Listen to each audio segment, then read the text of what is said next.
गरीब मजदूर का एक ही नारा, गरीब मजदूर का एक ही नारा,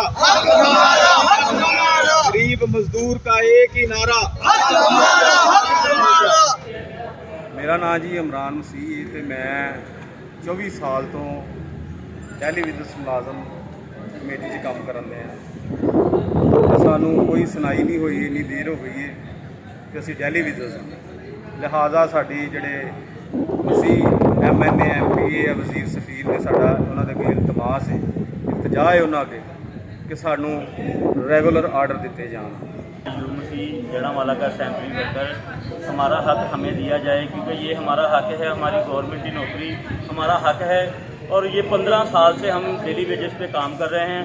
हमारा क्रिश्चियन MPA MNA से ये अपील है कि हमारा हक हमें दिलाया जाए। मैं TNA का सेंट्री वर्कर हूँ।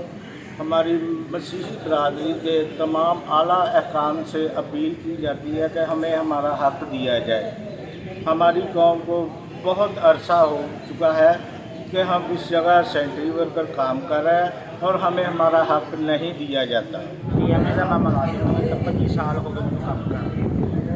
तकरीबन मेरा एक दो बार एक्सीडेंट भी होया कि दादी कोई कार्रवाई नहीं हुई, इतना ही करके ना कई भरा मेरे को मेरी आलम सी मुलाजम से वास्ता तो मेरे इंसाफ दिया। जी भी सेंट्री वर्कर है जड़ावाले की और ये डेली वेजेस पे काम कर रहे हैं। बाजी कितनी देर हो गया? 21 साल हो गए हम डेली वेजेस पे काम कर रहे हैं, लेकिन हमारी क्रिश्चियन MPA MNA से ये अपील है कि हमारा हक हमें लेकर दिया जाए।